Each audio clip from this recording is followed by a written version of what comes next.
Hi everybody, it's me Jill and welcome to Jill Informed. This is the recap of The Real Housewives of New York City, Season 10, Episode 3, Till Brunch Do Us Part. So all the ladies are getting ready to head to the Hamptons, and Carol is staying with Tinsley in a hotel. According to Carol, she normally stays with Bethany, but Bethany's got a full house this time, so she and Tinsley are gonna room together in a hotel. This is very interesting because then we see Bethany and she tells us that she invited Carol to stay with her, but that Carol decided to stay with Tinsley. Then she said, well, I mean, I guess it's fine because I have Bryn with me. Bryn, Bethany's little daughter, is the full house that Carol was talking about? I don't know. Then according to Bethany, Carol needs a best friend right there with her. And so since Bethany had her daughter, she's implying that she wouldn't have enough attention to give Carol, or that Carol thinks she wouldn't have enough attention to give her. I don't know. It's kind of interesting. Something is brewing between Carol and Bethany. Oh my God. I just saw this incredible scene of Sonia, who's taking the Jiggy. I guess that's what they call the bus, maybe from New York to the Hamptons. That bus is called a Jiggy. I don't know, I'm gonna have to maybe look that up. Or if you guys know, let me know down in the comments if that's what it's called or what a Jiggy is. But it is a public bus. And Sonia, oh my God, she is so turning into the crazy old lady. She's got her rust-colored dog in one arm and a shopping bag with flowers coming out of it, and her rolling suitcase. It's bizarre. So she has to walk 2 blocks to get on the Jiggy. Oh my gosh, it's so perfect. And she's talking about how relaxing it is. Oh my God. Meanwhile, Dorinda is driving Carol and Tinsley. We're cutting back and forth between Sonia on the bus and Carol, Tinsley, and Dorinda in the car. Carol tells Tinsley, yes, Sonia, she called you a whore. Tinsley's like, what? That is unbelievable. Cut over to Sonia, who's got her reading glasses on. She's got a newspaper open. She is loving this bus.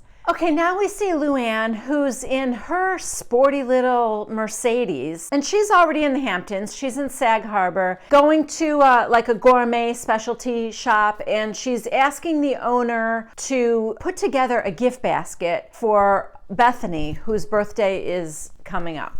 And she says, yeah, Bethany can buy whatever she wants, but there's nothing like a special little gift basket.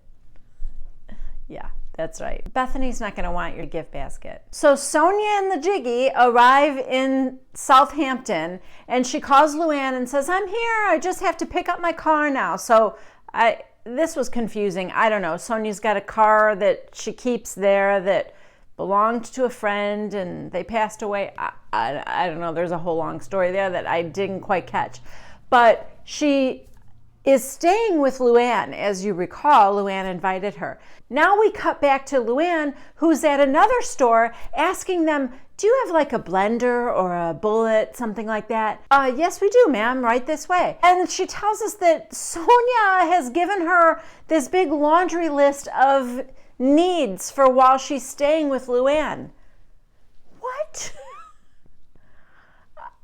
It's just bizarre to me. And what's even more bizarre is Luann is accommodating her. I guess because Sonia is juicing now and wants to make her green juices and stuff like that. I just thought of this. Doesn't Luann have a blender at her home in the Hamptons? If for no other reason than to make cocktails.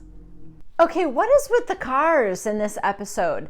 Now we see Ramona showing up to her home in the Hamptons, and she's in this little sporty car.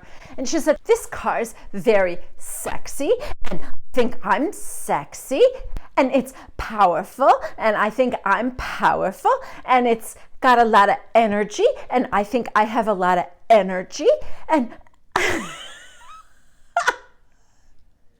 Yeah, okay, Ramona. You are just like a fine-tuned sports car, aren't ya? She has more confidence in her little finger than I have in my entire body. I could use just like a tiny little bit of that. Okay, so Ramona is meeting this designer that she met through a friend of hers. He's an artist at her house, and a friend of his is with him. She gets them to help her unload her stuff from her car.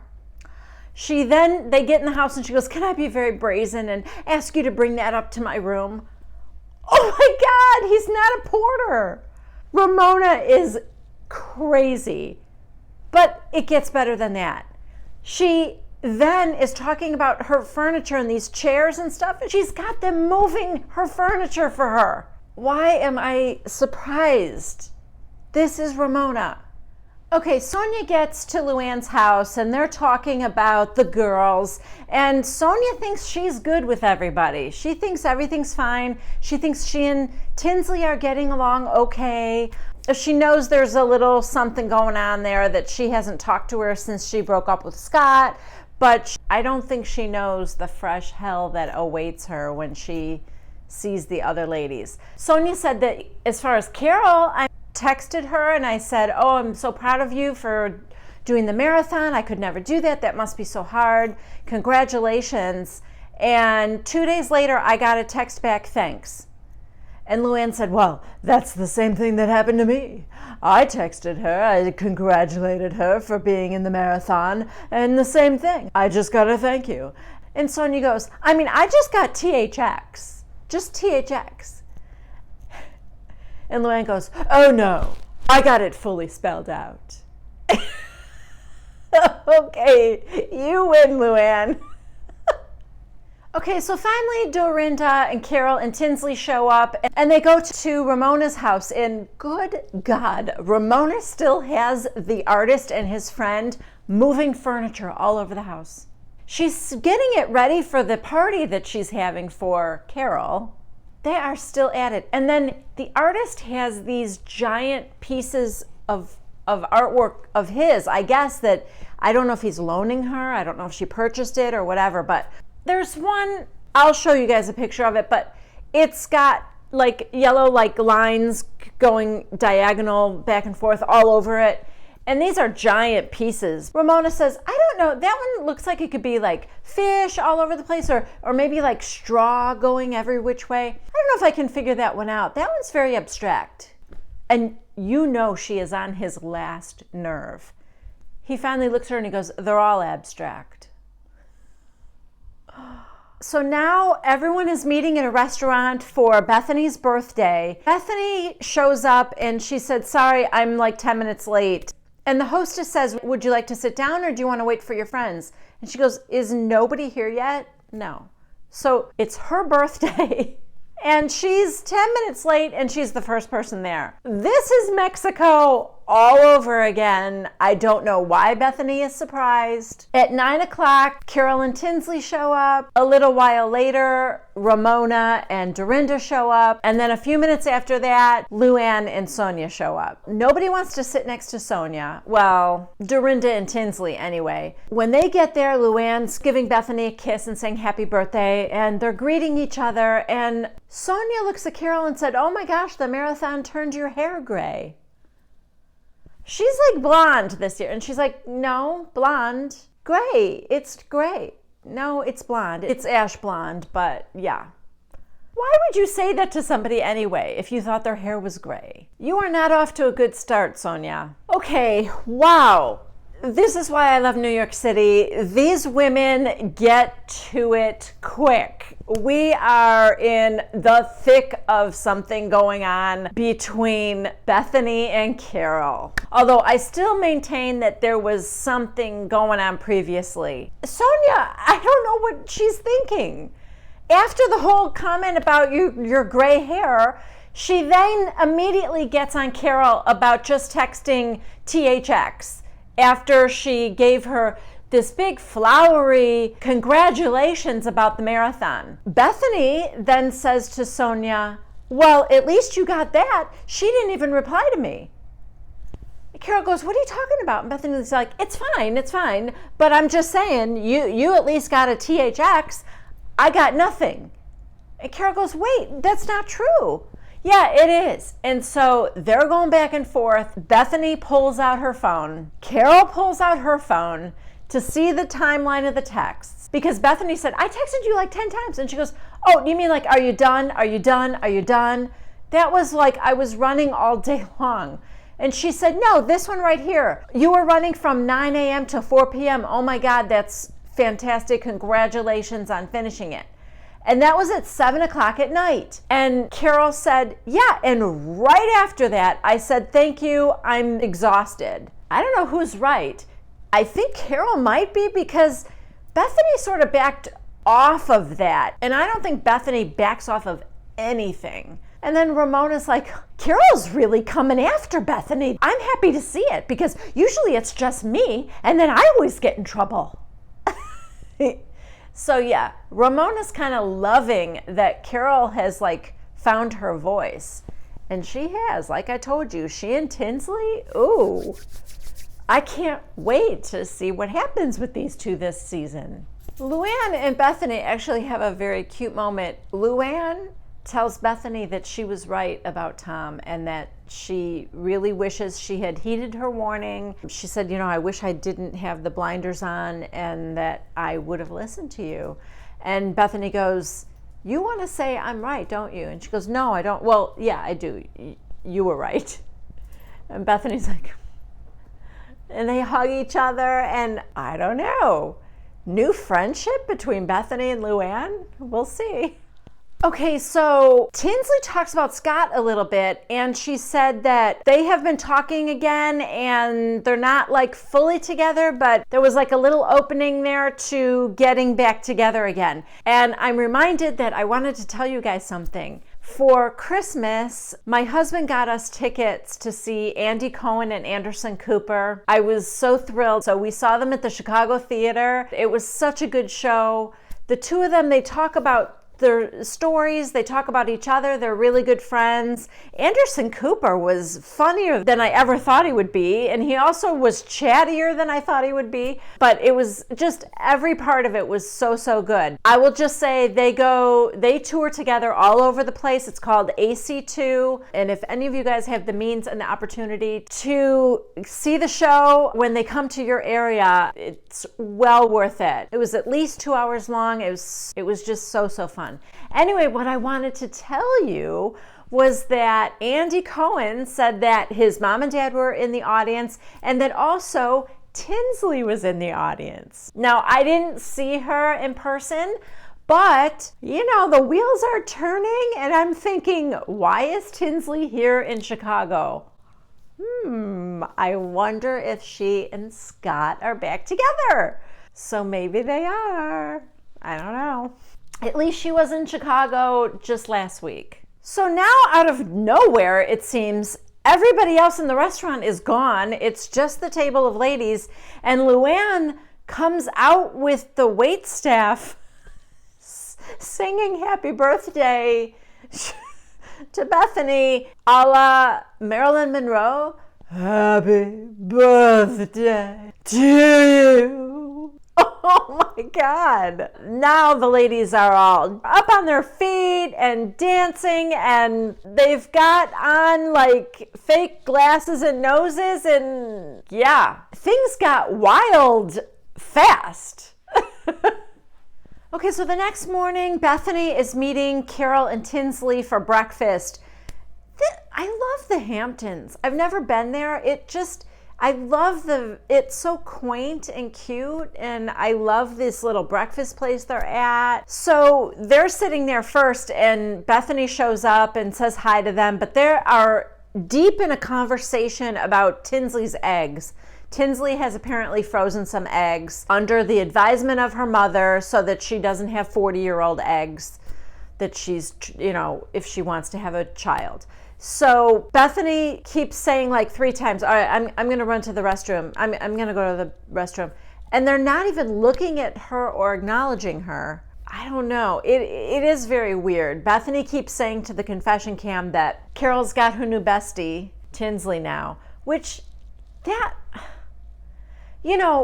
Carol and Bethany, I get that. Those two as best friends, I get it. Tinsley and Carol, I don't know. I don't see it. I don't see Carol having the same interests as Tinsley. Let's put it that way. But maybe I'm not giving Tinsley enough credit. I don't know. Okay, Dorinda and Ramona are driving over to Luann's. I don't know if they're having like a brunch or something. Luann's got a friend there named Mary, and then of course Sonia is staying with her. And Sonia comes out of the back room and Luann goes, "Oh, I thought you were getting dressed, honey." And she goes, "I am dressed. It's a caftan." And Sonia is wearing a pair of Luann's slippers. I think it's weird. I don't think it's like girlfriends can wear each other's stuff. I think it's weird. And to the confession cam, she said, "Yeah, when I'm at Luann's, I can wear things, unlike at Dorinda's." And then you see a flashback, and Dorinda was mad because she had pulled out a nightie that her dead husband bought her, and she had sealed in plastic. That's a little different than grabbing Luann's house slippers. Anyway, I still think it's weird. Okay, so after brunch, Bethany is going to show Carol and Tinsley her new house. And also, I should say that I do feel like they kind of made up a little bit. Carol was basically saying, "I wasn't mad, I was just setting the record straight." She said, "I was just running slower than you were texting me," and they kind of laughed about it. And at this point, they seem like they're all good. Over at Luann's house, Sonia is complaining about all kinds of stuff. Her daughter's graduating high school and she's taking her SATs, and is she going to get into Harvard or Yale? And if she doesn't, and she might take a year off, and like she's stressing out about a lot of things. And she's also saying handling the house, and I don't know what else she's doing. Dorinda is starting to get a little fed up with what she perceives as Sonia saying, "Poor me." She said, "Oh my gosh, Sonia acts like she's the only person that ever got divorced. She's the only person that ever had children. She's the only person going through things." You know that Dorinda is already on edge with Sonia, so this isn't helping matters any. Sonia is like losing it. Now she is trying to imply that Ramona had a little something going on with Mario, her contractor. If you guys remember, I think this was the very first episode I ever recapped. And Ramona opens the door to her contractor. She's wearing like a teddy, and she had white, like cream, like a face mask on or something. To refresh your memory, this man was Latino. And Ramona opens the door. He said, "Hi, I'm Mario." And she said, "Hi, I'm Ramona with a white face." I kid you not. Go back, look at my recap or find the episode. You will not be disappointed. So now Sonia is trying to imply that there was a little something going on between Ramona and this contractor. And Ramona said to the confession camp that she was starting to get mad at Sonia. And both Dorinda and Luann are like, no, listen, stop it. Don't say stuff like that. Dorinda said, "How would you like it if we made sweeping statements about your life?" And she's just kind of smiling and laughing, and I don't know what's wrong with her. It's just like the way she talks to the press or Page 6. And just says things that I don't know if she thinks they're true or if she just thinks it's funny. I have no idea. Or maybe she's kind of losing her mind. Okay, Dorinda just went nuts. It's not quite as good as clip, but it's pretty good. She is going off on Sonia. "Stop doing that. How would you like it if I did that to you?" "Oh, well, I do this, and I go to Saint Tropez, and I'm having dinner with Richard. Yeah, my dead husband, he's in heaven. I went to heaven and visited him." And okay, Luann doesn't know what to do. Ramona doesn't even know what to do. But, oh, poor Mary. That woman looks shell-shocked. She has never been to a brunch like this before. I promise you that. Oh my God. Okay, so Ramona is saying, you're not really in my life the way you used to be. You don't know everything that goes on in my life anymore. And she goes, we're very close. And she goes, we used to be very close. Anyway, she tries to make this pact. Let's try to be kind to one another, not say things behind each other's backs and all that. Everyone kind of got quiet. And Sonia said, well, yes, I mean, I'm going to try, but like, I'm not good at expressing myself. Can we just say that? And Ramona said, I think you're very good at expressing yourself. And she said, well, I feel like I don't really say what I'm thinking. And she said, I'm very sensitive. And she goes, you know that, Lou. And Luann said, well, listen, you've been through a lot, my love. And Dorinda goes, oh, stop it. What has she been through? I buried my husband. Sonia goes, oh my God, this again about Richard. That's all we ever hear about. Wow. Oh my God, Dorinda's like, are you kidding me? You got divorced, what, 15 years ago, and we're still talking about your divorce. It's not the same. Your husband left you, and my husband died. Sonia's like, he didn't leave me. Yes, he did. He left you because you were fooling around on him. So don't you dare compare your marriage to me burying my husband. Mary, are you having fun at brunch? Yeah, and this is why New York City will always be the #1 franchise. These women bring it. And I gotta tell you something, I don't even think Dorinda is drunk. Oh my gosh, you guys, that is where this episode ends. It is a to be continued.